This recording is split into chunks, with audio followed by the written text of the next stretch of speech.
Hello, mi gente, and welcome to Espanglish. I wasn't planning on doing an episode tonight, honestly, because it's kind of late. Our president just finished his State of the Union, or what I like to call the State of Disunion. It was a complete mess. I mean, the guy spends a whole year, actually more if you count the campaign, spends 2 years just dividing people, dividing our nation, and lying to us. And now all of a sudden he wants to strike this tone of reconciliation. I don't think so. I mean, it wasn't even evident. Obviously, the things he said were ludicrous and a lot of lies. Smarter people than me have already covered his falsehoods. New York Times, NPR, Washington Post. So you can go and please check those resources out for just a more in-depth look at his particular claims about the economy, etc. But I want to talk about things that I can talk about, that I know about, and that are personal to me as well. And of course, they have to do with Latinos and immigrations. But I mean, just in general, speaking about the event itself, I mean, you can tell he was obviously reading. I mean, he didn't attempt to memorize any part of his speech. He's a horrible speaker. Of course, that's nothing to do with with anything really. But I mean, it just is one more thing to add to the list of things that I hate about this guy. Horrible speaker, horrible delivery. He's just, you can tell he was so proud of himself being up there. And one point he mentioned about he wants to lower drug prices, and he just motioned to the Democrats so they can rise up and applaud him like everybody else was doing. Just the egocentric maniac that he is, just, it's so, I've never seen anything like it. I mean, I met people in my life that are very egomaniacs, but our president is really on another level. He's just on a level of his own, really. It was pretty awesome that Melania showed up by herself, and I noticed that she looked pretty pissed, although she looks pissed most of the time. But I don't know, she just looked, maybe I'm reading into it, but she looked like she wasn't really having much of it. I noticed that she stood up a couple times when he was talking about families that were hurt by crime, but for most of the other parts of the speech, she did not stand up when other people did. She just barely clapped. And just think back of when Michelle Obama was attending, Obama's State of the Union. She would be smiling and proud of her man. Melania did not look that way. She looked pretty grim. And of course, this comes after the revelations about Stormy Daniels, the porn star, who had this affair with the president after Melania, actually probably while she was pregnant with Barron, and even after she gave birth. So yeah, there's that. Now, the main thing I want to talk about tonight was about his use of people with real pain and tragedy just to make a political point, to score points with his base, to rally his immigration hardliners against immigrants, people like me. He used the families of 2 girls who were killed by MS-13 gang members, and that's a horrible crime. And I completely, I'm against criminals. I'm against people who come to this country or people who are born here who are criminals. I mean, I don't want those guys roaming the streets. I want people who commit crimes to be behind bars. And I think anybody and everybody agrees with that. There's no Democrat that says, well, let gang members roam the streets. No, that's a lie from Fox News to scare all white people, basically. And unfortunately, it works because Trump is using it now. And so he uses his families to stir up fears against immigrants. And then he tries to, when he's talking about this family and how these gang members from, I guess there were some that were high school students as well, he tries to do a subtle, not so subtle equivalent from that gang members to the dreamers. He says, many of these gang members took advantage of glaring loopholes in our laws to enter the country as unaccompanied alien minors. Now think about that. Dreamers did not typically come in as unaccompanied, but they still came in as minors. And there's no doubt that he was making some sort of comparison here to get it. Words matter, and the way you phrase things matter, and it registers in people's minds in a way, the way you phrase it. And especially if you already believe this crap, and if you haven't feeded him to you, you're like, oh yeah, you're right. Alien minors. Well, the dreamers are alien minors. It's not a long leap to make if you believe these racist lies. And he's just preaching to the choir, really. I mean, people were clapping. The hardliners over there were clapping when he was talking about this stuff. Again, just the fact that he's using these families' tragedies to stir up fears against immigrants, to stir up his base, to push and demand for hardline immigration, and of course to try to sway public opinion to say, yeah, immigrants are criminals. I mean, that's what he's saying. I mean, that's exactly what he's saying. There's no doubt about it. And then later in the speech, he talks about how he wants to protect the safety and families and communities. And he says, because Americans are dreamers too. Again, he's trying to change the conversation, and he's trying to take the dreamers, just basically the phrase that we use to identify with them, that sounds hopeful and sounds like what they are, like people who came here with a dream, like people who are minors who were brought in without their knowledge, people who want to dream the American dream. Now he's taking that phrase from them, or trying to. He's not going to, but he's trying to take that phrase away from dreamers to make it people, I don't know, in Iowa say, hey, I'm a dreamer too. I have dreams. My kid has dreams. Well, nobody's saying you don't have dreams, but we're talking about a particular set of people who came into this country as minors, who now have a dream to be first-class citizens like everybody else and not be completely renegated forever as second-class citizens.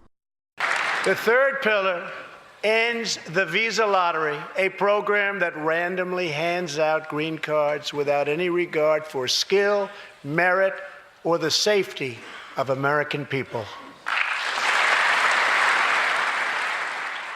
Now, the third pillar you heard mentioned, where he talked about the visa lottery program, he says it randomly hands out green cards with any regard for skill or merit. And he makes it sound like, it's basically like somebody just picks a name out and they get to come here without vetting, without this process, which again is a lie. This is a very drawn out process. It's not, not everybody gets to come to the States. Just because somebody got selected doesn't mean they're going to be accepted to come in. It's not automatic. And again, there's vetting involved, and it takes a long time for that process to happen. So the way he's making it sound, on purpose, of course. And no doubt, again, this was written by Stephen Miller. And please, if you haven't checked out my last episode, go listen to it after this one. It's called Miller Time. It's about Stephen Miller and how horrible he is, a little weasel. But again, our president, our racist president, is trying to instill this fear and this false belief that people can come in here willy-nilly, that there's no process. I mean, back in the day, Republicans rallied against illegal immigration. And hey, I understand that illegal immigration is a problem. Let's fix it. But now Trump is attacking legal immigration. Not illegal, but legal. And this is a new shift in the GOP. New, I guess, in the mainstream. It's been around for a long time in the hardliners, but it's never been really accepted. People, usually Bush and Reagan, were pro-legal immigration, not Trump. And the reason is, obviously, he's a racist. He wants people from Norway here, like the guys from Positive America say. How many years do you have to study to become Norwegian? There's no merit-based there. It's just race-based. There's ethnicity-based. The only difference from Norwegians and Latinos and people from Africa is their skin color. That's it. There's no other difference. And of course, implicit in that is saying, and he also says, we want people who want to work, people who are skilled, who will contribute to our society, and who will love and respect our country. What does that say? Well, it says that people who come here from where I come from are not skilled, don't want to work, don't want to contribute, and we don't love and respect this country, which is, of course, false. I mean, I have deep love for this country who took me in when I came from Cuba without my parents, who my mom was able to come about 10 years later because I claimed her under family reunification, not chain migration, which is the next topic. This is war with words again, when they want to brand family reunification into chain migration to make it sound dehumanizing. But this is no chains. It's not about extended family members. This is about kids like me growing up, becoming U.S. citizens, and claiming his mother, who I haven't seen him in a long time. I haven't seen my dad in 13 years, I think by now, 14 years. It's been a long time. He's still in Cuba. I'm in the process of getting him in here. But if Trump's quote-unquote pillar of immigration, it's passed, well, my dad would never get here. I would never see him again unless I visit. And that's a hassle going to Cuba, as you probably know, and it's really expensive. And it's not permanent. I mean, he won't be able to see his grandkids. He won't be able to play with them or just be with me to raise them, as a grandfather. And that's what this president wants. He's talking about the nuclear family. Well, he's destroying the nuclear family with this proposal. He's talking about that We have a broken system where a single immigrant can bring in virtually unlimited numbers of distant relatives, which is false, which is completely false. You cannot just bring anybody you want. This is not, a willy-nilly system that you say, well, can I bring my third cousin and, my great-great-grandfather and his cousin and his uncle? That's just BS. That's not how it works. It's not how the system works. And it's just a way for him to, again, to rail against immigrants, to stir up fears. And really, under the current law, you can sponsor your either children, your spouse, your parent, or your siblings. That's it. There's nobody else coming that way. So again, our president is just lying to the American people at the State of the Union just in order to score political points and to espouse his racist, anti-immigrant agenda. That is completely outrageous. And the people who sit there, like Fox News, will take it and spin it and make it seem like it's something positive. It's preposterous. It's outrageous. It's completely anti-American. I just don't understand where this nation is headed if we do not call this out, if we don't vote in 2018, if we don't vote in 2020 to completely eradicate this man and his ideas of the history of this country. I see this country falling apart, and it feels like a lot of people don't care, and that pisses me off. And later, in the same speech, our dearly beloved president, heavy sarcasm inserted here, talks about how in recent weeks 2 terrorist attacks in New York were made possible with the visa lottery system and chain migration, blah, blah, blah. Again, I just had my rant about the visa lottery and family reunification, so I'm not going to talk about that again, but I just want to note how what's absent from his speech, it's Heather Heyer. Remember her? She was killed by a white supremacist terrorist in this country, in American soil. And where was the guy from? He was from here. Born and raised and born and bred here. Good old American boy. Well, he didn't talk about Heather Heyer. He didn't mention her name. He didn't mention Charlottesville. Why don't you talk about that, Donald Trump? Why don't you talk about those terrorists? Why don't you talk about those very fine people? Well, you don't talk about it because, 1, you're racist. 2, it will alienate a big chunk of your base who are white supremacists, who are, quote-unquote, the alt-right, who, again, is just a code name for white supremacists. I mean, prejudice and white supremacy has not gone away from Republican Party. It's just been coded. It's just now people use different terms like dangerous illegal immigrants, scary immigrants, and, this chain migration. It's the same thing. It's the same thing as the Jim Crow era. Just they got smarter and they packaged it better and more tolerable, I suppose.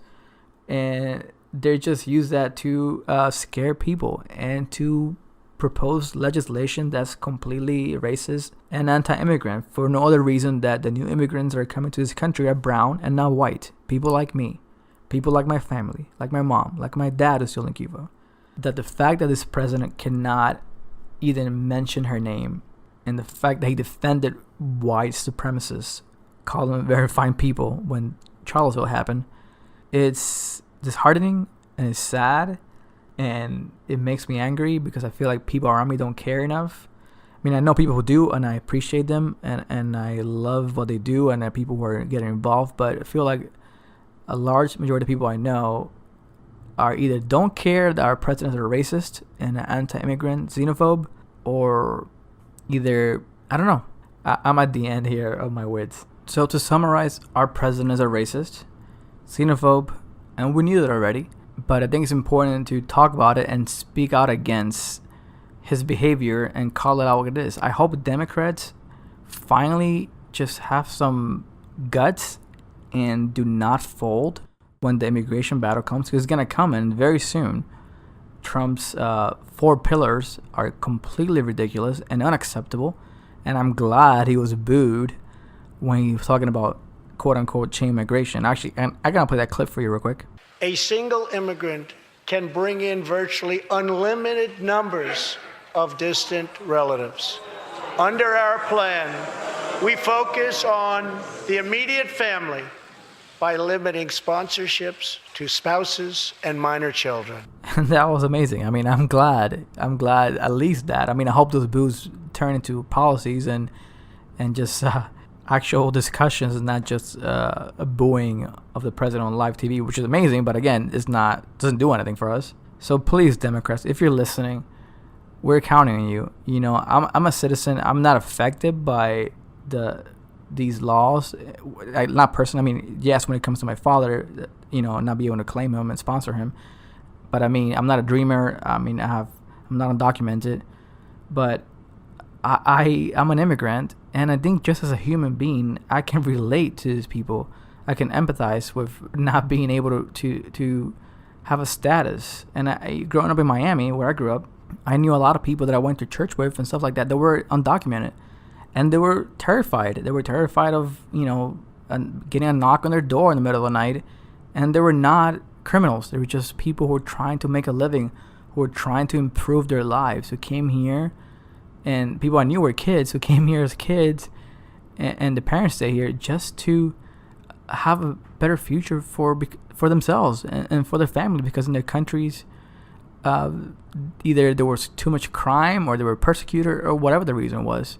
They're here because they love this country and what it represents, or what it used to represent, a place of freedom and of where people could dream. Yes, Americans, but also foreigners who dream to become Americans, just like I did, just like many of us do. I'm Cuban and I'm American at the same time, and that's who I am. Thanks for listening, guys. Again, this is a little longer than my usual podcast, but I felt like it was important to just talk about these issues and call it out like it is. Thanks for listening, and we'll see you guys next time.